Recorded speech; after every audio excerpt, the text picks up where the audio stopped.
சிவாய நம. திருச்சிற்றம்பலம். இப்பொழுது நாம் தரிசனம் செய்யும் தலம் இனுவேல் கந்தன் ஆலயம், யாழ்ப்பாணம், இலங்கை. மேலே இருக்கிற சிற்பத்தெல்லாம் பாருங்கள், என்ன அருமையாக பெயிண்டிங் பண்ணி அதை வடிவமைச்சிருக்காங்க. ரொம்ப எந்த கோவிலை பார்த்தாலும் அதில் ஒரு கலைநயம் இருக்கும், நல்ல பெயிண்டிங்கு. இந்த கோவிலை பற்றி இனுவேல் கந்தன் டிராவல்ஸோட உரிமையாளர் சசிந்தன் விளக்கம் சொன்னார். ஆனால் நல்ல ஒரு பெயிண்டிங்கும் அந்த டிசைன் அமைப்பெலாம் பாருங்களேன், என்ன அருமையாக கொடுத்துருக்காங்கன்னு. ரொம்ப நல்லா இருக்குது. எல்லா இடமும் கொடிமரம், நல்ல கலைநயத்தோடு பண்ணியிருக்காங்க. சிவன் சன்னதி, தனி சன்னதியில் இவர் உற்சவமூர்த்தி, மூலஸ்தானம். இது உற்சவமூர்த்தியவே அவங்க அபிஷேக கந்தன், இவர் அலங்கார கந்தன் சொன்னாங்க. ரொம்ப நல்லா இருக்கார் பாருங்க. வேண்டியது தலவிருட்சம் மரம் இருந்தது, அதையும் தாண்டி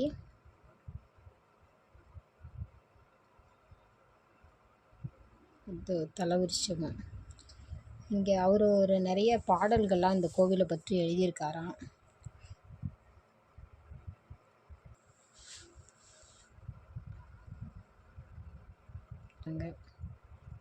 தலவிருட்சம் அந்த மரம்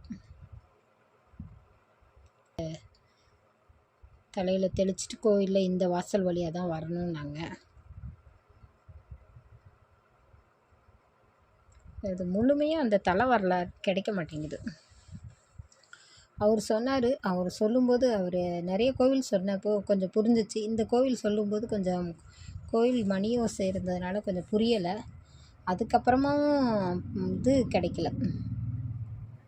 இதை பற்றி தல வரலாறு எனக்கு சரியாக கிடைக்க மாட்டேங்குது.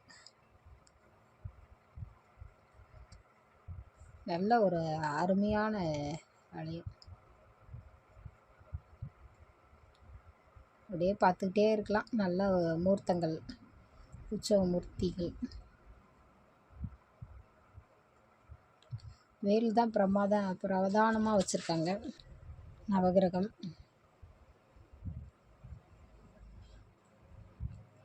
இது வந்து வெளிப்பிரகாரம், 4 பக்கமும் வாசல் உள்ள கோயில்.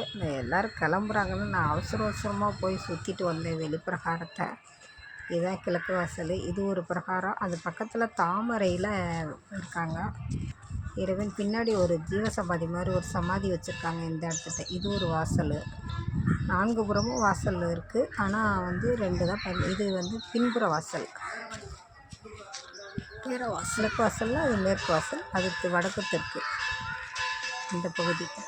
இதுக்கு அந்த தீர்த்த கிணறு உள்ள இடம்.